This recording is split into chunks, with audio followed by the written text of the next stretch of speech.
Welcome, thank you for coming tonight. I know we're competing against the World Series.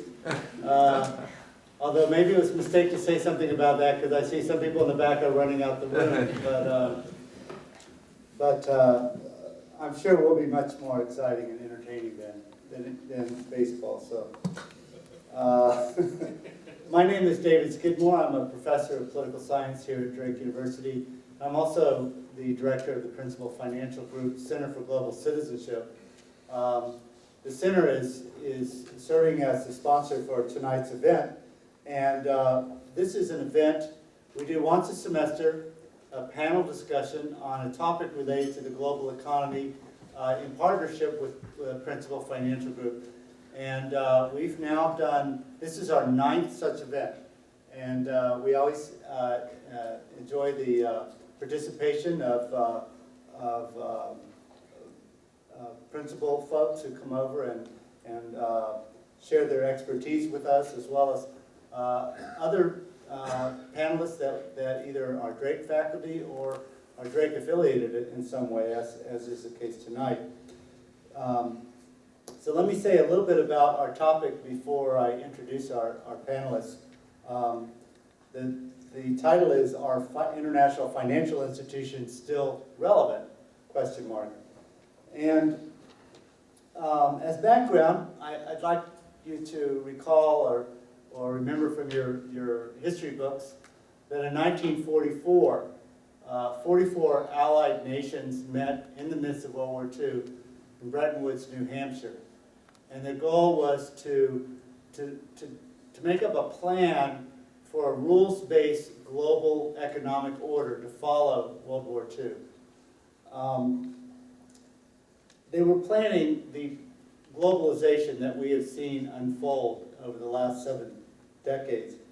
Now, this wasn't the first era of globalization. You go back to the late 19th century, you find that global markets were becoming integrated even at that time, and global finance was highly mobile across borders. And yet, that first era of globalization, that first global economic order, was too fragile to withstand the great power conflict that led to the world wars, to withstand the economic depression that so hampered the global economy. And part of the reason that it was so fragile is that it was not rooted in a set of rules and institutions that would set some rules of the game and help to steer the unfolding of globalization. And so during World War II, Allied leaders sought to place the future global economy on a firmer foundation by creating 3 major institutions. One of those it was called the International Trade Organization. It turned out that the Senate rejected that organization, but in its place was a somewhat weaker set of trade rules called the General Agreement on Tariffs and Trade. That evolved eventually into what we now know as the World Trade Organization. So that's one of the legs of this 3-legged stool of the global economy. The other 2 we're going to talk about tonight, and those are the World Bank and the International Monetary Fund. Each of these has played a major role in shaping today's global economy and the character and the direction that it takes. But both are also aging institutions, 7 decades old now. They face new competitors, they face challenges to their relevance, and questions about their effectiveness. So our central question tonight is whether these 2 great institutions that have sort of served as anchors for the global economy over all these decades, whether they can evolve with the times and meet changing needs. And to address that question, we have 3 very well qualified panelists. First, I'll introduce Jim McCaughan, who is Chief Executive Officer of the Principal Global Investors. He also serves as President of Global Asset Management for the Principal Financial Group. And to his right is Madelyn Antoncic, who is Executive Director for Institutional Investment Solutions at Principal Global Investors. And she was formerly Vice President and Treasurer with the World Bank. one of the institutions we'll be talking about tonight. And immediately to my right is Eric Shimp, a Drake graduate and who works as a policy advisor at Alston and Bird LLP in Washington, D.C. He's also a former Foreign Service officer and worked in the office of the U.S. Trade Representative. So please join me in welcoming our panelists tonight.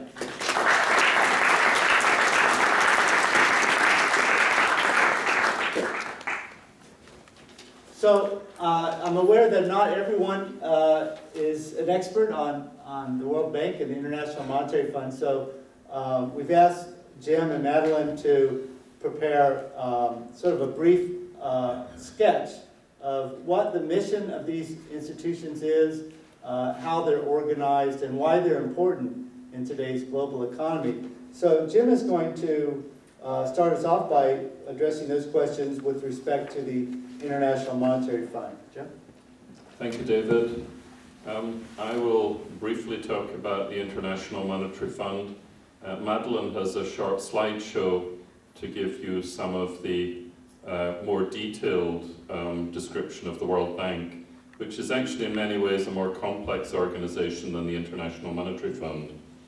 The IMF, as it's known, has members, 189 countries, basically the shareholders and also the countries eligible to borrow from the fund. As David said, it's been running since 1945.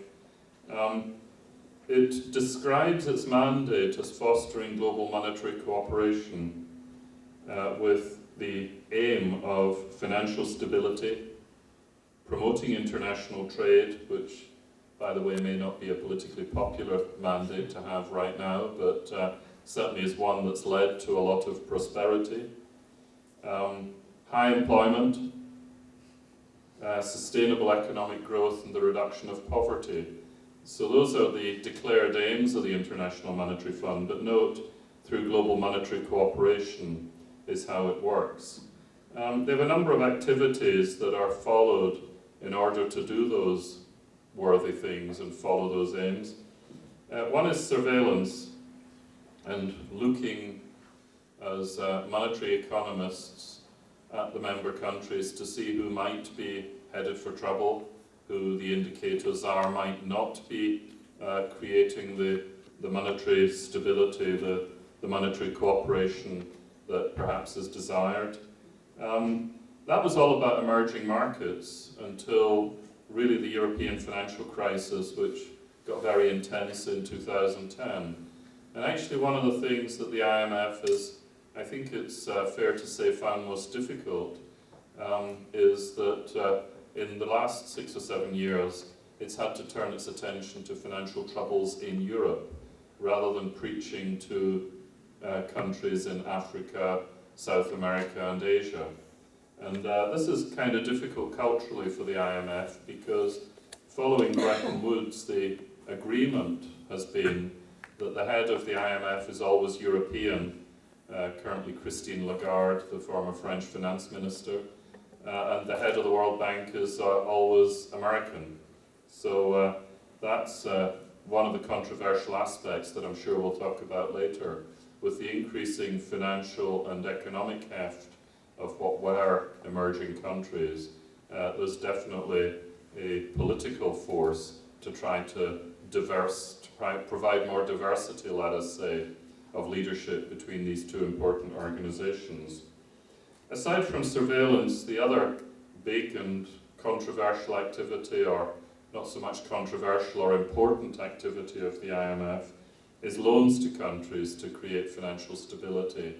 And that has not always been to do with the emerging world. You know, Britain, in the period before Thatcher, when it was losing monetary stability, did definitely have the IMF involved, at least in surveillance and in looking at possible loans.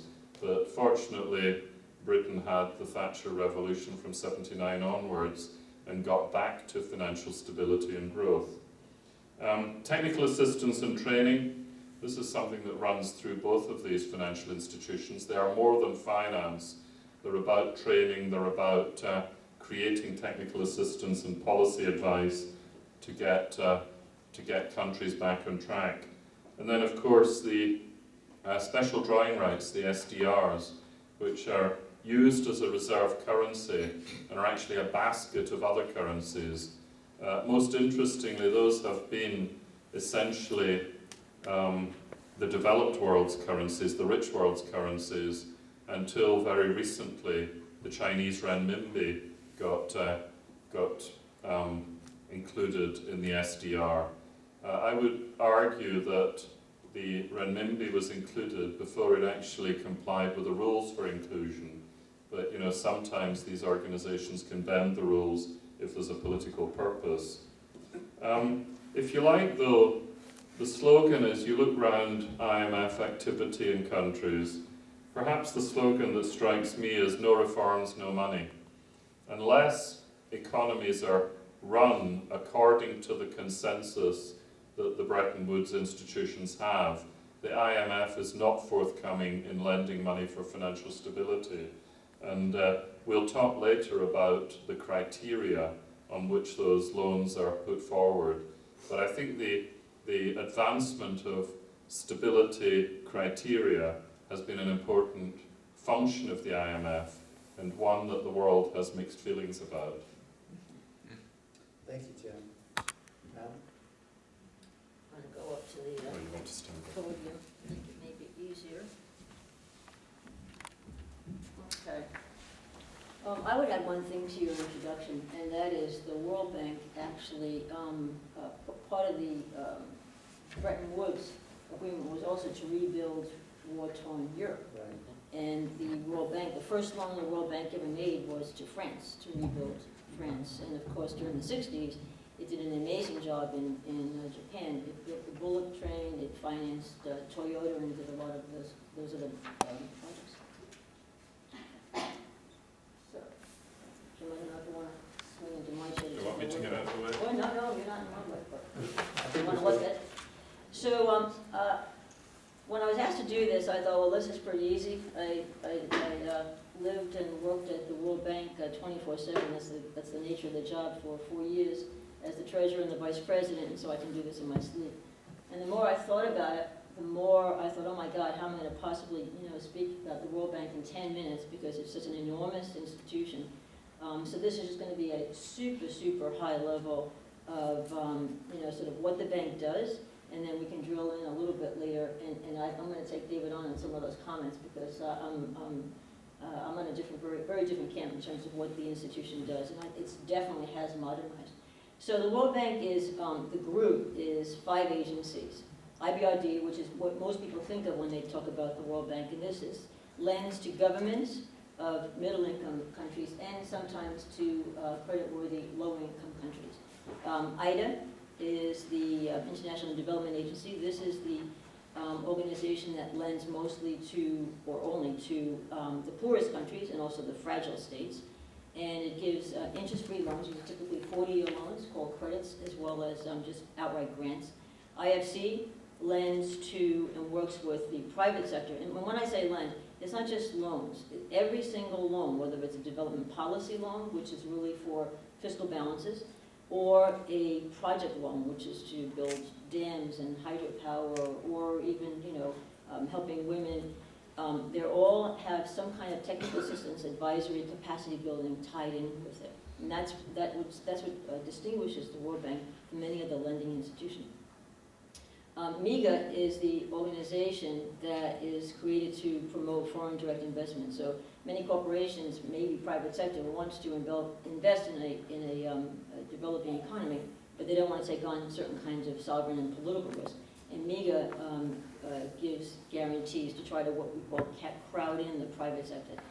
And then lastly, there's ICSID, which I think most people don't even know about. And this is sort of like the Hague, but it's for corporations. So ICSID is the International Center for Settlement of Investment Disputes. And this is when there is expatriations, for example, expropriations, like with Argentina.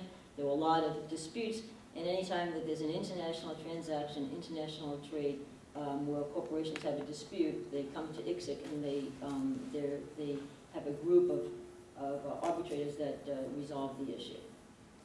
So the twin goals, well, the World Bank has, I guess, fewer defined goals than the IMF does, and it's really 2 twin goals. That is eliminating extreme poverty by 2030 and boosting shared prosperity for every country.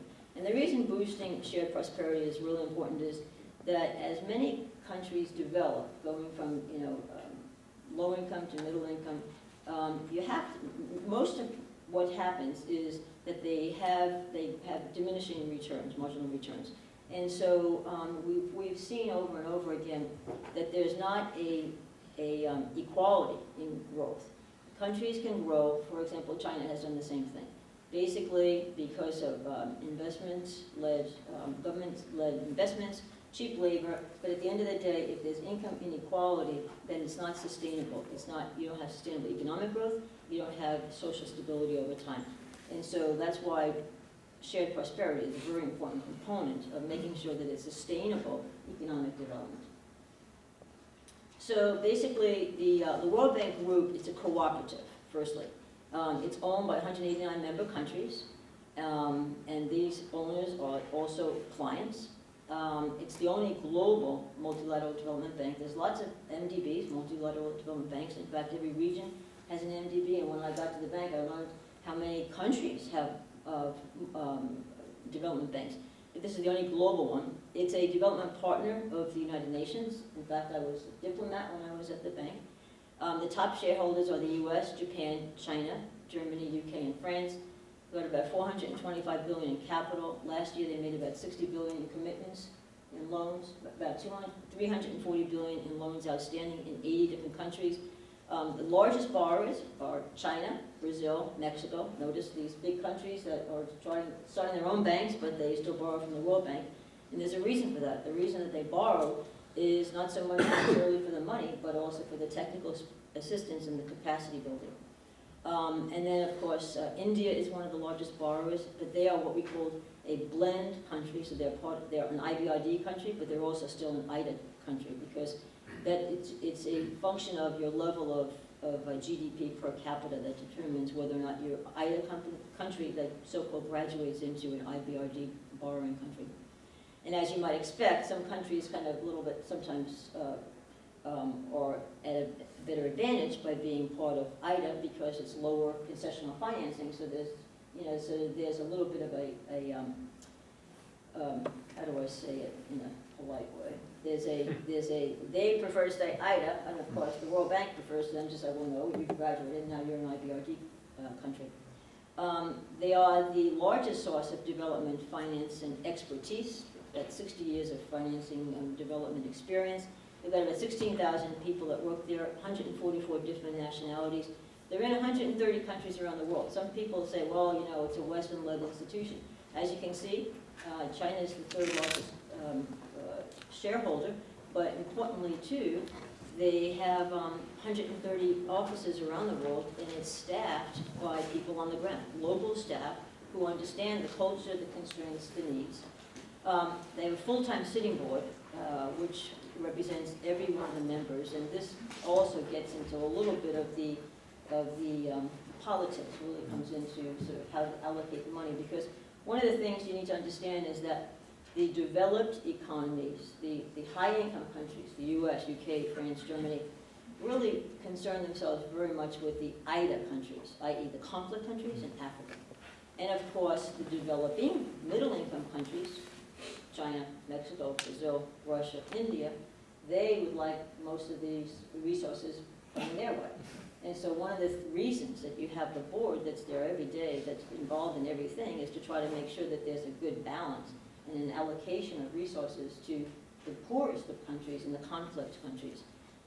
The senior management, interestingly, you can see here right now is really, while it's true that Jim Kim is a US citizen, he's born in South Korea, and the CEO is Bulgarian. She just joined, replacing the Indonesian, who just went back to be the finance minister in Indonesia. The CEO is Chinese, the CFO is Brazilian, the senior vice president for the SDGs,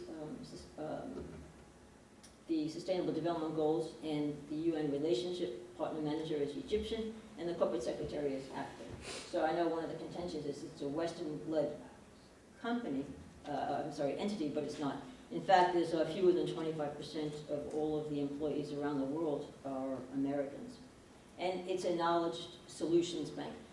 So it's the only institution that has so many activities across so many segments. It's impossible for me to describe the whole institution in 10 minutes, but I just thought I would show a few of the areas. And again, it's technical assistance, it's capacity building, it's advice on all aspects. The way I think of it is, it's really all aspects of developing and managing a country. Everything you can think of. And in terms of financing, it provides the loans, also grants, also guarantees, and also directly invests. IFC invests directly. And then also managing and administering trust fund money. There's lots of trust fund money, about $30 billion that comes in, and the World Bank is entrusted with managing that trust fund money and distributing it. And it's all sectors. You can see, it's agriculture, it's hydropower, building big dams, but important things like social protection and labor, building and training and advising on building a pension system, or developing a pension system, I should say, or a health system, transportation, environment, extractives, energy, you name it, the World Bank does it. And it's a solutions bank. It has experience across all of the world, so it's able to use its experience from one region of the world into another. And it also has enormous, what they call convening power, being able to get people together, and they're involved with every international agency, including working with the IMF, and Jim talked about the assessments. The World Bank now also is involved with what they call the FSAP, which is the Financial Stability Assessment Program, and it's stress testing, if you will, for countries to make sure that they're economically viable. So I thought I'd give just a few examples of some of the loans and some of the projects. So there's two kinds of financial support. Project loans, and then these are project loans, and this is technical assistance and advisory, comes with every single one of these. And also development, they call it DPLs, development policy loans, and this is just sheer policy loans for budget support. I want to step back for a second and say, okay, Mexico, I don't know how many of you are familiar, but Mexico over the last several years issued 3 100-year bonds. The first one was $1 billion, the second one was $1 billion, and the third one was 1.5 billion euros. First time ever an emerging economy issued euro bonds. So, that's a lot of money. Yeah, Mexico borrows. The reason that Mexico borrows, and you saw that the number 2 or 3 borrower, is because they want the technical assistance and the capacity building. That's why the bank is so important. It's not so much about the finances, but it's about all of the things that come along with it, including policies in terms of procurement, in terms of I have another slide that I'll show you, all of the ways, the best practices and ways of doing things. So this is an example where in Mexico, about 80% of the energy comes from fossil fuels, which of course creates CO2. And as it turns out, most of it is driven from households, believe it or not, from air conditioning, home appliances, and so on. So this is a project that they had with the World Bank where they actually gave free light bulbs for everybody to change their light bulbs, and also subsidized loans for new appliances, and it dramatically reduced CO2. In Pakistan, hydropower project, they have huge outages of blackouts, and it of course creates a lot of violence, a lot of social unrest, sometimes up to 20 hours a day during the summer. So the World Bank is helping Pakistan expand one of the largest dams in the world, Torbella Dam, and now this has created a new source of supply, and it's environmentally friendly. Everything has to be environmentally friendly, by the way the projects are constructed. Colombia, 75% of the population lives in cities, and they all use public transportation. It causes enormous trouble, serious traffic congestion, lots of pollution. 62% of the carbon emissions come from Colombia, from the transportation, and of course crime, lots of crime and lots of accidents. And so the World Bank had a rapid system project in Bogota, and now they've expanded it to 5 more cities. Even in China, this project was only just recently finished, which is a bullet train connecting 2 large cities. And it used to take up to 9 hours by bus to travel, and now it's about 3 hours by this train. On the other hand, there's also grassroots kinds of things. So for example, Indonesia, they have the huge coral reefs. And believe it or not, the fishermen used to blow up the coral reefs to get the fish. And they were taught that is not ecologically friendly. And so this is a program that really trains coastal management and how to best, get the fish, but be ecologically friendly. Panama, they're doing things, with helping children. All these kids are getting vaccinated. They provide women with skilled personnel so that they have decreased the mortality rate, just access to basic health. Armenia, education. So you see they build bridges and dams and roads and bullet trains, but also training people to train children in Armenia or to give health care in Panama. IDA, over the last just a few years, has over 400 million people received essential health services, 17 pregnant women, prenatal care, 50 million people access to water, over 100,000 kilometers of roads were constructed, and these are in the poorest of countries in sub-Saharan Africa, for example. 50 million teachers are recruited and then trained, 205 million children were immunized, and then, of course, the conflict states. So they deliver results to priority areas. Two I'll just highlight is in Kenya and Ethiopia, both refugee camps and providing kids with, that are severely malnutrition. Or currently, there's a very big initiative, 200 million concessional financing. Concessional financing means basically zero interest rates, to help the governments of Lebanon and Jordan respond to the Syrian crisis. So you can see it's very broad-based. And so here's, one of the criticisms is about the standards, but at the end of the day, it's about governance, it's about procurement policies and procedures. And this is, again, why the countries really want the World Bank there, because if they're there, they're training people on procurement to make sure that there's accountability, there's transparency, there's fairness. This is the best way of executing and implementing a project, making sure it's environmentally sustainable and resilient. We do a lot of work on catastrophic risk, making sure that urbanization is built in places that's not going to be subject to, environmental conditions that's going to create problems down the road. And safeguards. Safeguards are really important.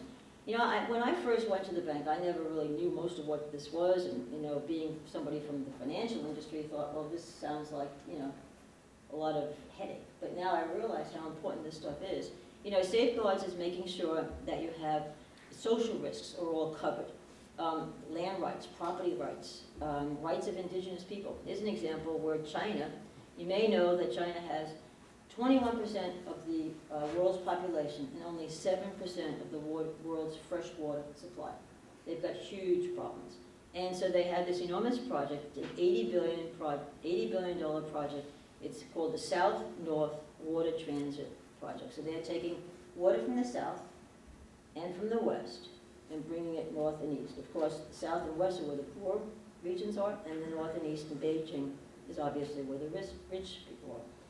And what they're doing is not only are they depleting the water, the land in the south, but they're also displacing a lot of the indigenous people. So it's very controversial because they don't follow proper safeguards. Gender equality is a very high priority, and so every project has to have gender equality. And also crowding in the private sector is a big thing, trying to leverage the World Bank to have private sector come in alongside the World Bank and finance and fund some of these projects. So I'm just going to close with one last thing, and that is because of the refugee crisis, it's interesting that what has long been a view of many in Washington, and I think this is fair to say that McNamara, who was the president from 68 to 81, was the one that realized, it's really important. Economic development someplace far away from me is important for our own security. And now even Europe is realizing this, and just a couple of weeks ago, Angela Merkel went to Africa, and this is a quote, "I'm convinced that our security, our life in peace, and our sustainable development is connected with the living standards of people who live far away from us."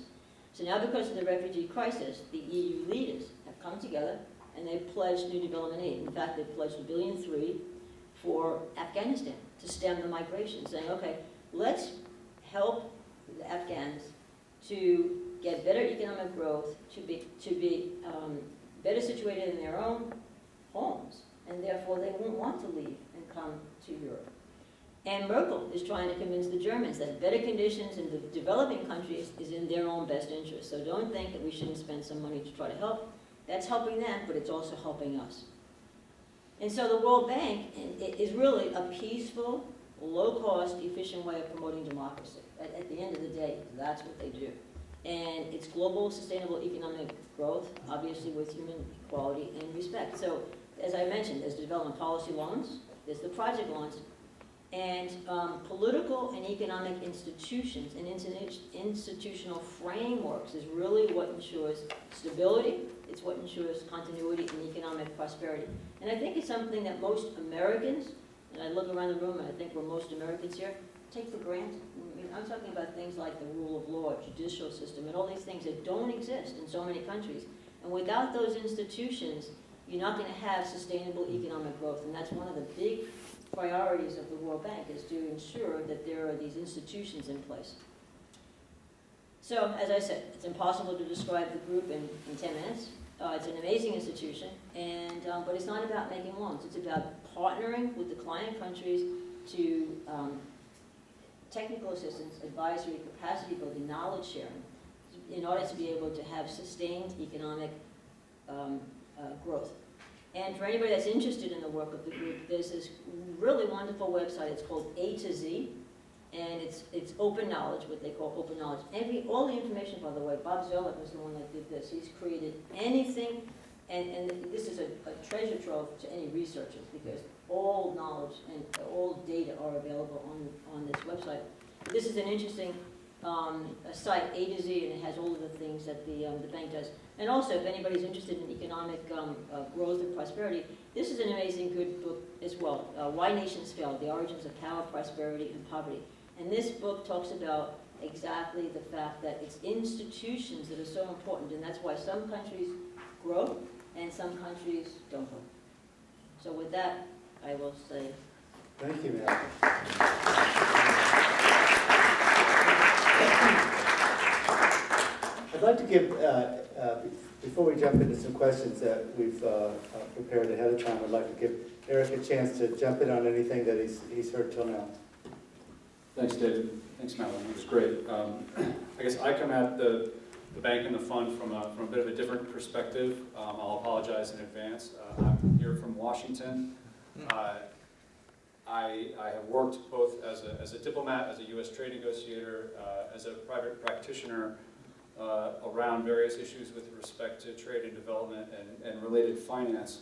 I see both the fund and the bank are extremely valuable to U.S.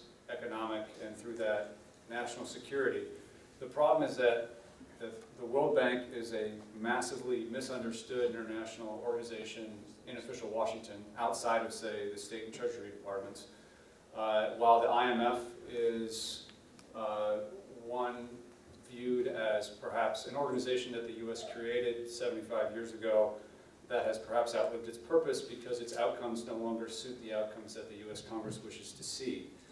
So it gets blamed for a lot. I can give you an example. During the Asian financial crisis in 1997-1998, I was a diplomat stationed in Hong Kong with a treasury portfolio to deal with, and you know, at that time, China won great praise for maintaining the value of the renminbi and maintaining the stability of its currency when so much in the region was going down.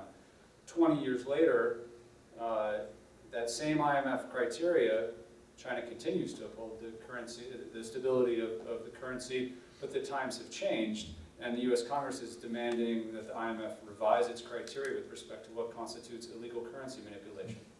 Because U.S. law and the U.S. Treasury bases the ability of any administration to deem another country a currency manipulator upon IMF criteria. You know, to me, that's you know, sort of the start and the current phase of my career. I've seen that whole path through. China hasn't done anything different along the way. So you can see where I think politically the fund and the bank are caught in the same place that U.S. trade policy is, and that's bearing the brunt of this broad backlash against globalization. And you know, Madelyn's talking about how the bank's job is to promote economic prosperity abroad, and that should help. That's the best guarantor of our security at home. Well, we have multiple candidates telling us in our national election campaign that, well, no, that's not the case. That actually, if the US spends money to build up these foreign economies, they're going to just send us more of their products to import, send us more of their immigrants to work here, and eventually somehow steal all our jobs to China. So I think any discussion about the fund and the bank and the WTO, which is what I much more closely deal with in what my practice does on a daily basis, you have to wrap it into this entire discussion about where globalization is and where the developed economies are internally before you can really deal with what's, with getting back to the core missions of the IFES. So thank you. Well, I'm the only academic on the stage, and academics love to stay on the sidelines and draw criticisms. And, I'm also the political scientist, and so we see everything through a political lens. And so I want to sort of pull together a few questions and then throw it out and let you guys give some responses. But I see the World Bank and the IMF as fundamentally political institutions who are subject to a wide variety of political pressures from different actors who have different interests at stake, right? And the bank and the IMF are actually quite a bit different in many ways. I mean, they have different missions. They also have different set of pressures on them and different roles to play. And I think actually have responded differently. I would actually agree that the World Bank is an institution that has evolved quite a bit over time and is shown a capacity to learn as an institution. But it's also done that in part because it's gotten a lot of pressure from the outside, from especially NGOs and also from constituencies in the developing countries who are affected by the bank's projects, and therefore the feedback is quite immediate. When they build a dam that people don't like, there's immediate feedback. So the bank's kind of in a way is in a more public kind of position, and its mission is to cure poverty, and so it has a kind of idealistic, and it has to respond to those kind of things. It's also had to take on more and more missions over time. So if you went back to the 50s and 60s, the environmental mission or some of the social missions, weren't necessarily central to bank thinking. The IMF has a much narrower focus, and the IMF in many ways is in an unenviable position because they only come in when things are already bad. Things are already have gone south, and the IMF is supposed to come in, but what they have to offer is more pain before anything gets better, right? You've got to buckle down, and that's often a tough thing to sell, and especially if in fact it doesn't work all the time. So these are institutions that are subject to a lot of external pressures. They're also very complex bureaucracies that have internal politics that are quite interesting as well.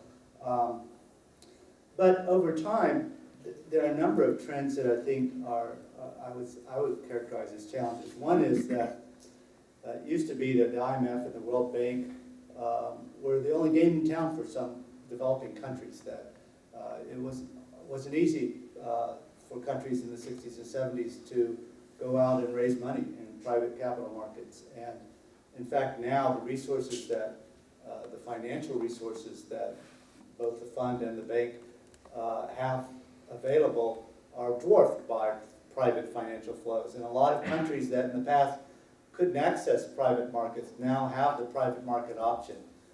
So one question is whether that dilutes the fund and the bank's influence and clout. Another is that you have these emerging market countries, China and up until recently Turkey and Brazil and other countries that have been growing fairly rapidly, and who have more and more resources, and yet they're, even China at 5%, it's underrepresented in terms of its voting power within the bank and the IMF, and then attempts to try to increase voting power for some of these countries were delayed because of the Congress. And so in fact, you have the development of new institutions that might be competitors in some ways, like the New Development Bank or the Asian Infrastructure Investment Bank. And one question that raises is whether many of the kind of conditions that the World Bank attaches to loans on environment impacts, social impacts, governance, institution development may be quite good, but countries don't always see it that way. Governments may feel that these kind of conditions or mandates are unwelcome. And if they have the other newer development banks available to them to go to and as alternatives to the World Bank, does that make the World Bank sort of undercut its ability to impose these kinds of conditions? So one of the questions I have is whether the bank and the fund will have less clout going forward. Whether that's a good thing or not, I'm not sure, but there are other games in town for many developing countries now. So I'll toss that set of comments out for reactions. Yeah, David, maybe I can react to that. I see these institutions a bit differently. I don't see them as fundamentally political institutions. I see them as economic institutions with the sort of aims Madelyn described and that I described for the IMF. But they are undoubtedly, with all of the countries that are represented as shareholders and represented on the boards, they are subject to political pressures, subject to political constraints. But I think ultimately the aims of the organizations are economic, and I think that does lead to a slightly different set of conclusions to those you gave. It's true that there are private options available for many of the development projects that Madelyn described. Two problems though with the private options. Many of these projects, for example, a water project or a nuclear power project or whatever, those are subject to political capriciousness.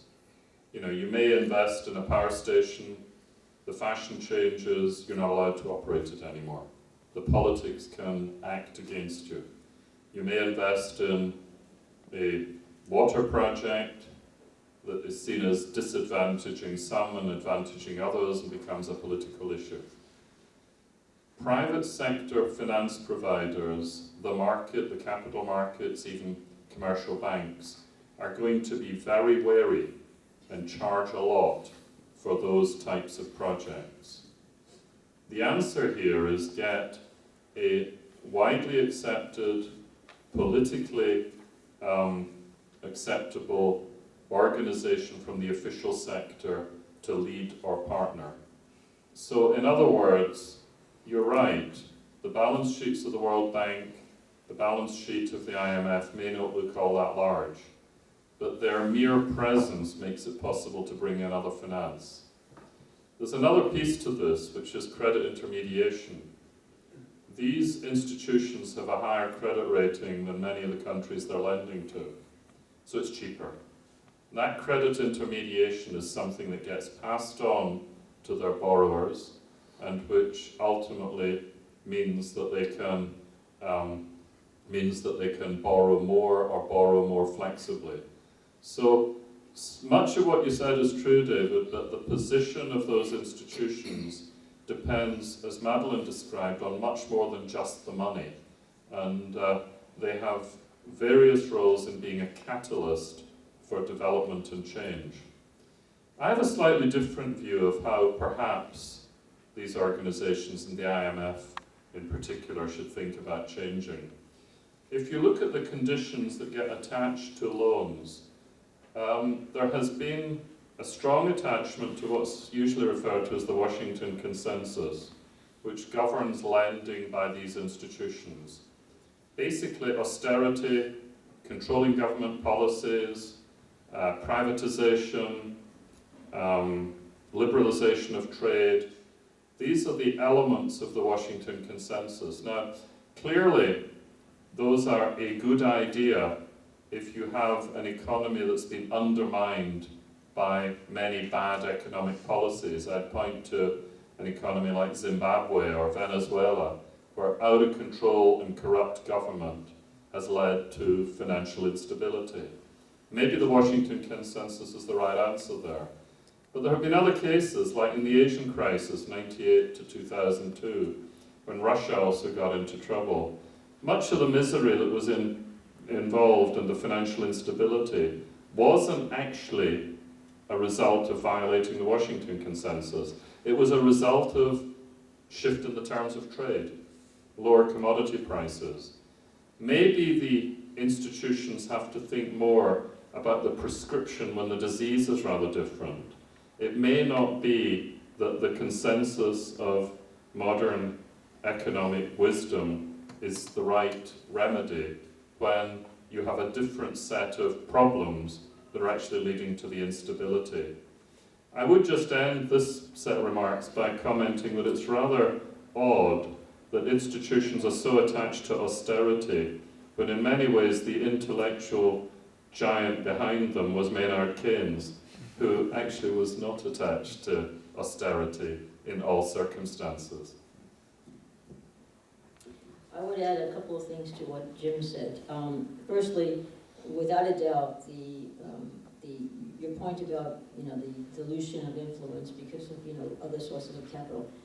Clearly, there's other sources of capital, and I pointed out Mexico issued 3 100-year bonds 3 years in a row, but those are at commercial rates, first of all. And as Jim correctly pointed out, obviously the lending is at much lower rates at the World Bank. For the IDA countries, it's 0 interest rates, 40-year loans, and grants. And for the IBRD countries, it's the funding is LIBOR plus the cost of funds. It's a break-even institution. So as the former treasurer, I can tell you that is like sub-LIBOR funding because we used to get very, very good funding costs because we were AAA.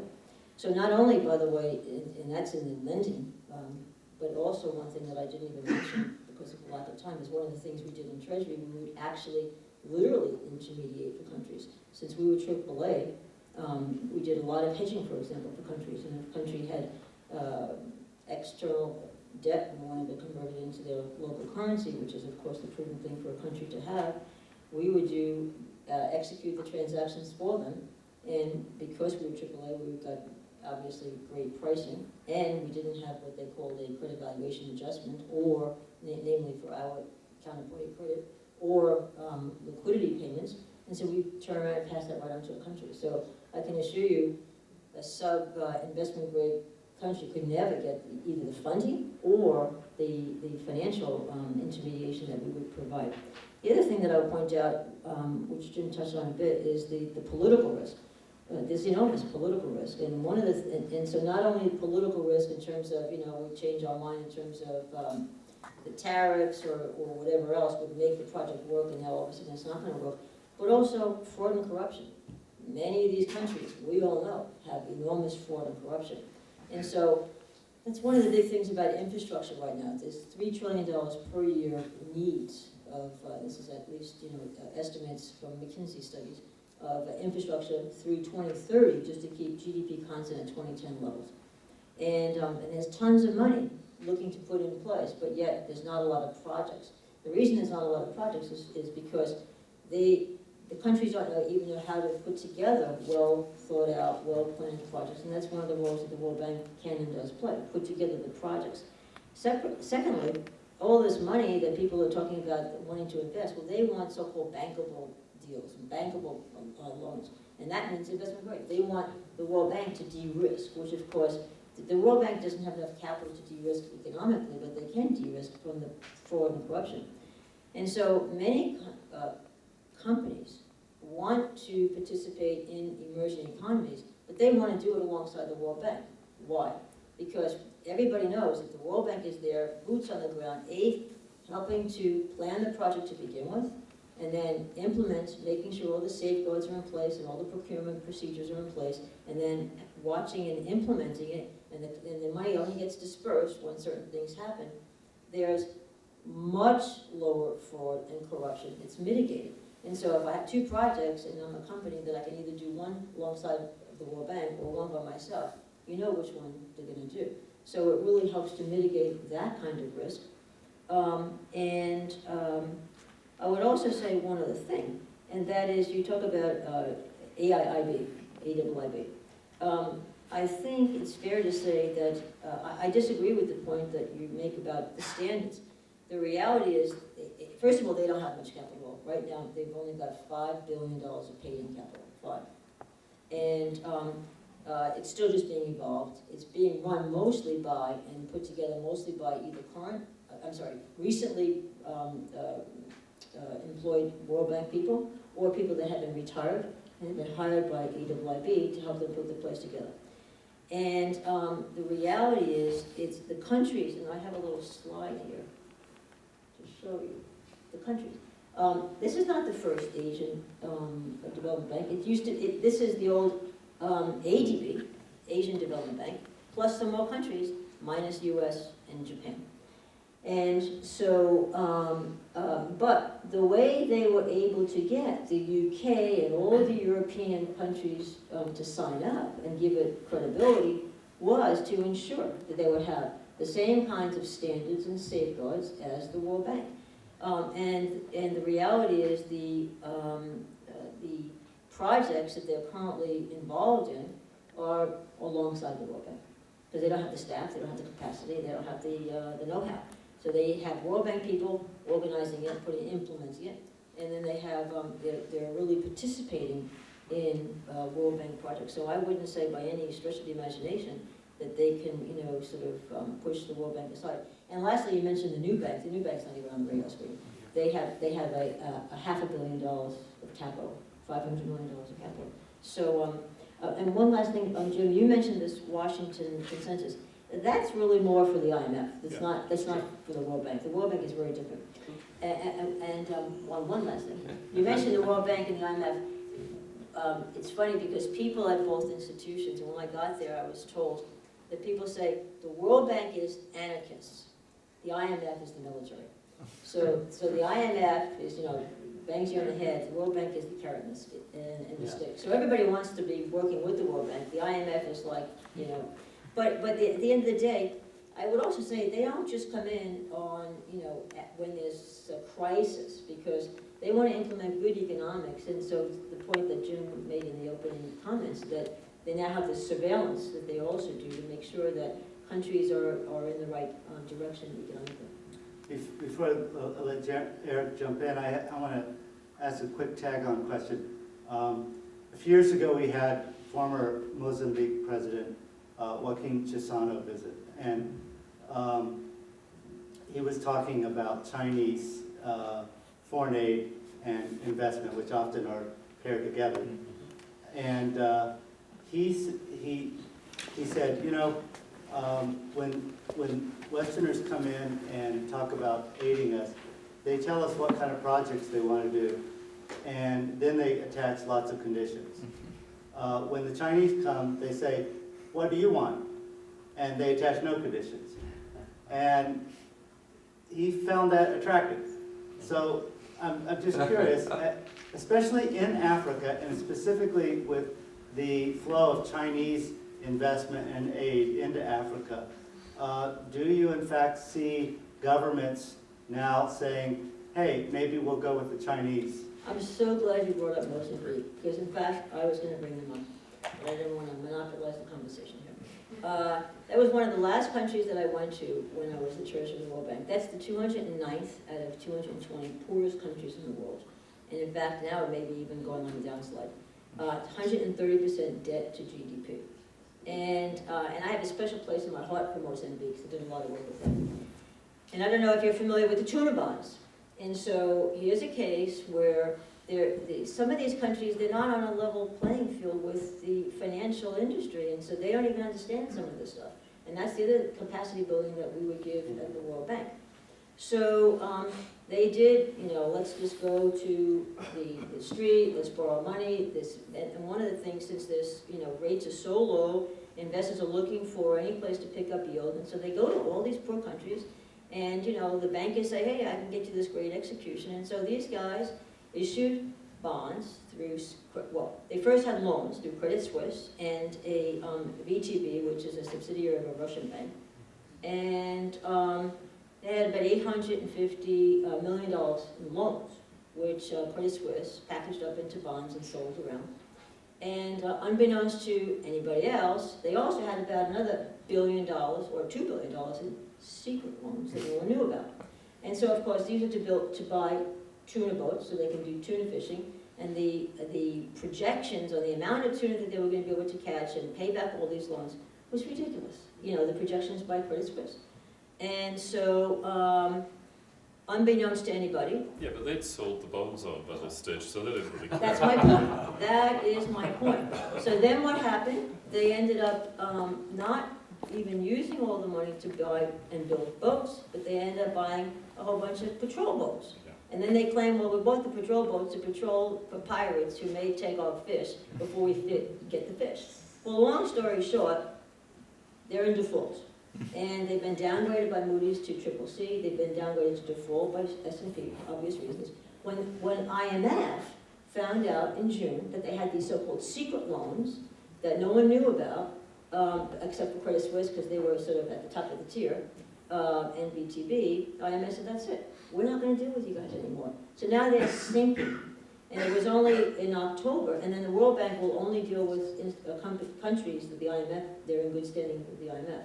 And so now the IMF has gone back in only in October, as well as the World Bank. So you're absolutely right. China sometimes comes in and says, hey, we'll give you all this money, or we'll do these things. And by the way, China is not developmental at all. They parachute their people in. They try to get the resources to protect their own interest domestically, because that's why they want to be involved in the mines and all of these other things. And then they go back home. And many times what they end up leaving, I use the example of their own south-north transit pipeline. What they end up doing is, depleting areas and not having, displacing indigenous people. And so, Mozambique ended up coming back to the IMF, and they're in deep, deep problems. Yeah, can I add something to that? Sorry, I got past you in a moment. The reason why some of these governments like dealing with China is to avoid the attachment that Madelyn described to democracy, to corruption, to human rights, to environmental sustainability. The Chinese will do bilateral aid regardless of those issues and regardless of the stability of government financing. That doesn't end well. As a general point, that is actually a very dangerous way for a country to go. They can do it. It'll be competition, but it won't actually be the way that sustainable development happens in the world. No, I tend to think that more countries in Africa and Latin and South America are, now that they've had the experience for a number of years of Chinese bilateral ODA, that, they realize it's a lot like drinking martinis. The first one's the best idea ever. The second one, you're in trouble, and the third one, you feel for a week. Right? I mean, that is the result. China might say there are no conditions, but the conditions are you will export XYZ commodities to us for market price minus X. You will not actually get jobs because we will send all these Chinese we need to keep employed, who will then live on your land for an indeterminate period of time. In the meantime, we will bring in Chinese support services, Chinese merchants, Chinese restaurants, Chinese food vendors. The entire supply chain is filled by Chinese. So the Mozambiques of the world, sooner or later, after the skim cut is taken and passed to a bank in Geneva, begin to realize that this is not what we bargained for. And I think you'll see this come full circle, where the conditions imposed by the bank are much more favorable to, as Jim said, to sustainable development than anything coming out of China. Can I just tell one little story? Yeah. Let me just give you a little one little story. Another African country, which I'll leave nameless, was telling me that, the Chinese came in and built their parliament for them, the building. And they said, oh my God, these guys, they're clueless. They make the seats, they're tiny, we're fat, we can't fit in the chairs, number one. Number two, they don't even have the right number of seats for their parliament. Number three, if anytime the light bulb goes out, they have to call, and the Chinese have to come back in because they use their own things that are not international standards, so they can't even change a light bulb. So this, and more countries are seeing this, and they're saying thanks, but You forget number 4, which are all the listening devices implanted in it. Oh, yeah. So I'm going to ask one This is more. actually a very interesting That's a good point point. about development, which is it is very important to have construction standards and maintenance standards. And Madelyn mentioned the high-speed rail network in China. I was in Beijing just a few weeks ago and was discussing travel around the country with someone who's a pretty high official, or was, he's retired in China. He said, don't take the train to Shanghai. It says on the timetable it takes 3 hours. They actually have to slow it down because the tracks don't work and it takes 5 hours. When you do that to an infrastructure project, you're actually playing with a lot of risk and a lot of diminution of value. Construction standards and maintenance standards are really important. That's where the technical support comes in. So before we turn it to the audience, I do want to give the audience a chance to ask questions. I have a quick question for Eric, and I didn't tell you this one ahead of time, but Down in Brazil, you call me either, so. I'm wondering if you could, since you're from DC and all knowing about Washington ways, what do you see as how will our relationship, U.S. relationship with the World Bank and IMF differ depending upon the outcome of next week's presidential election? One candidate knows what they are, and the other, it's just, I hate to be so glib about it, but I think that all of the international institutions that deal in issues that appear not directly connected to U.S. economic or political security will suffer a more difficult relationship if Mr. Trump wins. He's already, if you look at his statements on trade as reflective of how he views the international community, and in particular the international norms that this country and its allies established after World War II, that is all you need to know about what happens with the international financial system. And look at the Trump organization's rather casual relationship to taxes and rather intense relationship with debt as well. If that's a business model you want, in 189 other countries, okay, vote carefully. All right. Let's open it to the audience. Who would like to, first hand up over here? Can I piggyback after something you just said there? As you were talking, I was wondering, it kind of sounds like we might be headed for a vicious cycle here. So when I think about, let's say Trump, if he was to win, emerging market countries are at the greatest risk. And from an export perspective, and if they see their exports diminish and they start to regress to a poverty level, will they reach out to, let's say, China for loans, and then will that just become a vicious cycle where we will have, I don't want to say the Chinese running everything, for lack of better words, but they will have a stronger influence than we would feel comfortable with? That's a great question. I would say that if the U.S., under a new administration, somehow abandons its legal obligations to both trade treaties, let's just say on trade treaties, let's not too fine, on trade treaties, and abandons its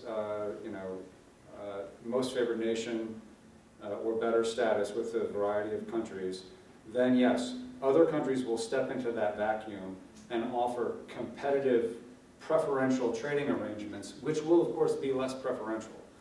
This will not only disadvantage the countries that are rapidly renegotiating, it will also disadvantage every U.S. industry connected to exports. Would you say that certain countries are poised to take that position? I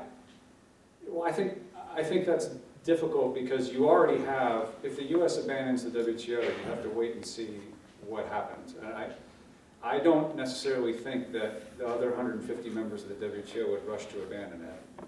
I think you would have very opportunistic exporting sectors in other countries, more than happy to see their American competitors suddenly disadvantaged by a 5 to 25% tariff hike.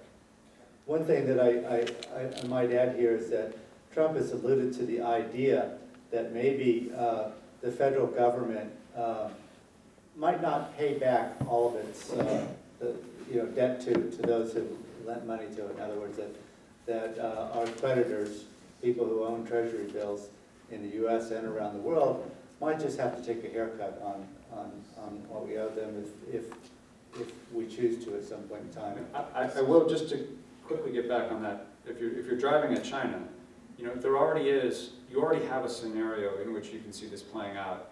And this actually impacts whoever wins the election, and that's the TPP, right? If the TPP is not ratified, there is a competitor agreement in Asia that should be concluded by the end of the year called the Regional Comprehensive Economic Partnership, which is all of TPP minus the US, but plus China and India.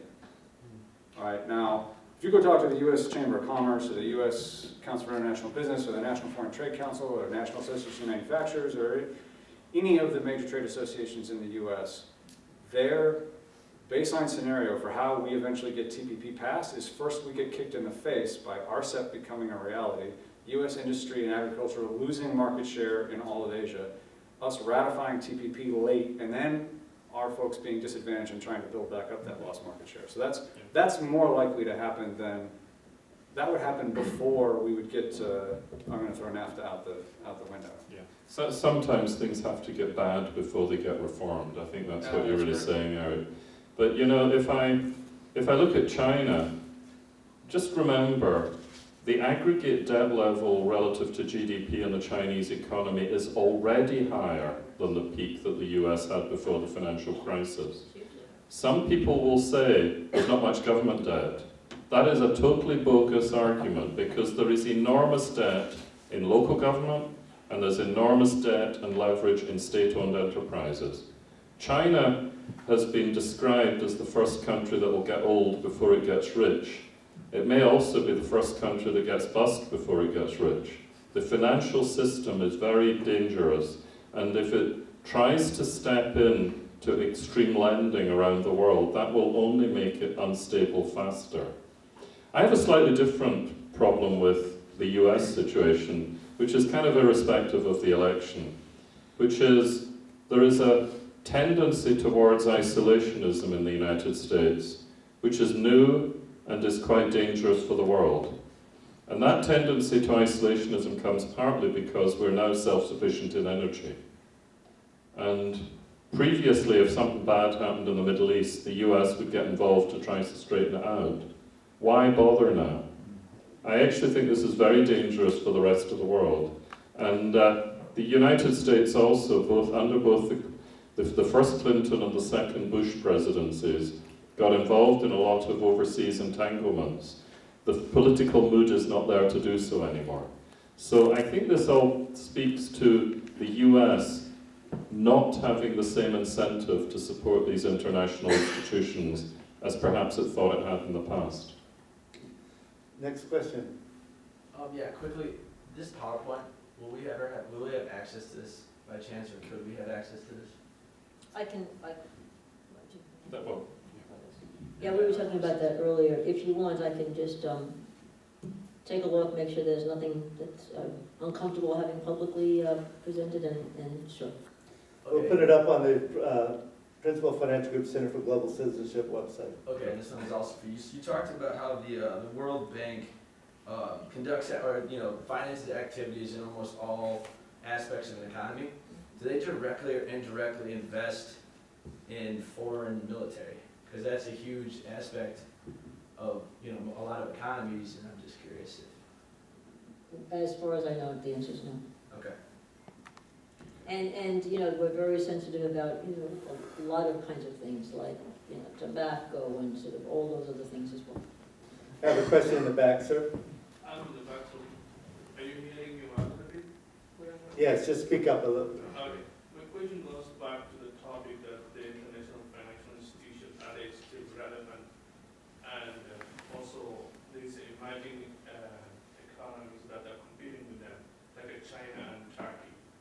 And also, African countries, where they have problems with the overregulation and red tapes and bureaucracy of this agency, which are good for them, but they come with inconvenience.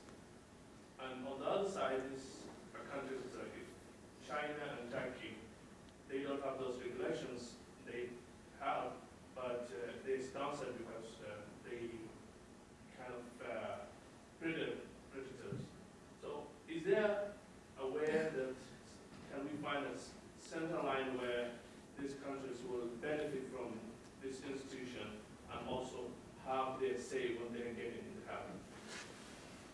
The World Bank does have a new program that basically strips down some of the conditionalities. I wouldn't say they strip down the conditionalities, because this is just good prudence, good governance. But what the World Bank has gone through over the last several years is a introspective view of more than anything else, let's reduce the bureaucracy. Let's make, the loan commitment process, quicker, a little bit more streamlined, that thing. But I think it's fair to say that there's no cutting corners in terms of, the governance, the procurement procedures, and so on. They also have sort of this watchdog group within the bank, this IEG. It's a group that is it's almost like the GAO, which is sort of an internal group that reviews, IMF has the same thing, reviews how effective, and has it followed processes and so on, because it creates a check and balance. But at the end of the day, too, the World Bank also wants to be very careful and not, loosen the strings and therefore get involved in projects that would displace people or deforestation or something like that. So you have to be really careful, because there's all these things, you have to, check the box. You have the environment, you have the gender equality, but, the fraud, the corruption, and everything else. I appreciate all the information, thanks. I just kind of want to ask you of the three things we're talking about, the three areas. What do you do poorly, or what can you do better? The World Bank, the IMF, the WTO, what do you think the big opportunity is in each of those areas? Good question. I think for the World Bank, it's and they've been working on it, and that is to streamline the process, making it less cumbersome to deal with the bank. And I think, in fairness, the cumbersome nature is probably even more so internally, because it takes a long time to get things through, because it's such a large organization. The other thing is, people have also criticized it being, too many, focused on too many things. And I think they recently reorganized after a very long process, and making it sort of these cross-cutting groups that are, these what they call global practices. And so I think they've done a lot of reorganization. And so if you wanted to take a look at that A to Z that I mentioned, you'll see that. It's politically quite difficult, but I think the IMF could, as I've described, perhaps have more regard to the reason for the crisis, and when it's, for example, terms of trade changing, perhaps find ways to help economic restructuring that would allow recovery from an adverse change in the terms of trade. I think if I look at the IMF, though, one of the most interesting recent events was over Greece, where Greece basically was negotiating with the so-called Troika, the European Union, the ECB, and the IMF. And the IMF has a rule that it won't participate in a lending program, a rescue lending program, unless it believes that the rescue is leading to a sustainable, stable situation. In Greece, the other two parties in the Troika were not prepared to give enough debt forgiveness. This one was never properly resolved, and continues to be a bit of an impasse between the EU and the IMF. I think it would be a good idea if that was properly straightened out. But I would say that's really not the IMF, that's really the EU, because it's the way it's constructed, and they don't want to socialize other countries' debt. And so that's why they're saying, well, why should we be footing that bill? And I think it's important also to note, when the IMF says certain things, what they talk about is reforms. And their reforms are, for example, labor reforms, pension reforms. And of course, you can't have people retiring at 55 years old and getting these enormous pensions when you don't have the money to pay for that. Sounds like Brazil. Sounds like a lot of places. Yeah. So that's the reforms that they're talking about. Yeah. Say, okay, that's not realistic, you're not gonna be able to sustain that, so increase the retirement age. Maybe you have to redo and rethink, at least for going forward, the retirement benefits. Those are the kind of reforms that the IMF sort of ties, if you will, to the loans that they give. Yeah, I don't think the WTO has the power to solve sort of the problems around global trade today. I mean, the WTO, it's a treaty that's given you a rule book for how trade should, how free trade should occur in a legally regulated way that is also fair. But what the real issue is the perception in the US public, in many European publics, that trade no longer works for us and that we're being disadvantaged somehow because of unfair trade. I would say that the real onus is on, in our country, is on an administration and the Congress to stop saying free trade doesn't work and to address the real problem, which is a human capital problem. Gentlemen, we were talking about this earlier tonight. It's an education problem. If we're not turning out people who can compete in a globalized economy, which isn't going to change, then that's the problem, not the trade. Can I have one other thing about education? I think it's important to educate people in the States about these entities. Yeah. Because most people don't have a clue about what the World Bank does and why it's important. But it is a very important institution. And the IMF is a very important institution, and trade is important. And so people have this, isolationist mentality, and that really needs to change. Well, and I think actually, if you go to much of the rest of the world, they know about the IMF. They know about the World Bank much more than Americans do. So let's do one more quick question and answer if we have one, and then we'll wrap up. Hi, thanks again. I have a different question. Does the existence of these types of financial institutions create the very same problem, or one of the problems that they're trying to solve, and that is pushing countries to be more financially and economically responsible on one hand, but on the other hand, perhaps creating that expectation of a country to be bailed out if they were to make, a not so sound financial or economic decision, right? So that's the moral hazard, as they call it. That's right. No, I wouldn't say that at all. What they are trying to do is to share knowledge in terms of best practices, and put in place conditions that make it not attractive to if they do get themselves into trouble. So that's why IMF, as I said, the military.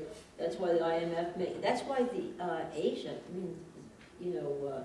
South Korea and all those countries that during the Asian crisis, they will not let the IMF in the neighborhood. They don't want to. Because they were pretty, but at the end of the day, the rules that they, well, not rules, the conditions that they put in place are really just sound macroeconomics.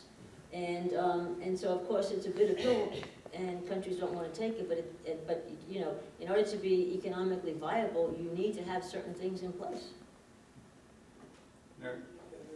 That moral hazard question is a great one, I think, but some of the problem that the fund in particular has encountered is that the perception in Asia in particular that this bailout, the conditions not only were unfair, but also that Western creditors were favored, and with the heaviest cost being borne by domestic parties who are the least capable of handling it, and that just increased this perception that the fund in particular is a creation of the West to maintain a certain status quo. Now this is 20 years ago in Asia, and Asia has certainly changed. Now it's 40% of global GDP and about half the population and rising. So, and it has its own sources of finance to deal with problems, but as Jim said, if the IMF is a bit more flexible in analyzing, it's like going to a doctor, like stop treating my symptoms, treat what is actually wrong with me, or stop giving me the same prescription for everything because we know it doesn't work.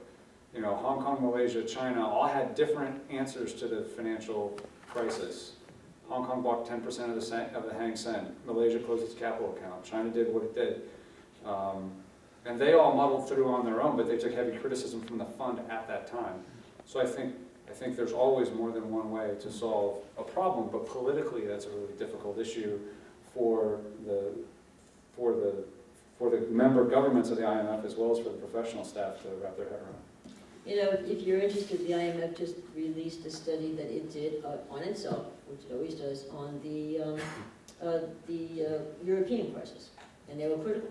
They said, you know what, we really didn't do the best effective job. You could take a look at that. So I want to thank all of you for spending an hour and a half of your time to actually learn about these institutions. And I also want to compliment the audience for some really great questions. I was very impressed by the questions that were asked for tonight. And of course, we'd like to thank Madelyn and Jim and Eric for a very stimulating panel. And so thank all of you for coming. We're going to have another one of these next semester. Not sure the topic yet, but I hope you'll come back.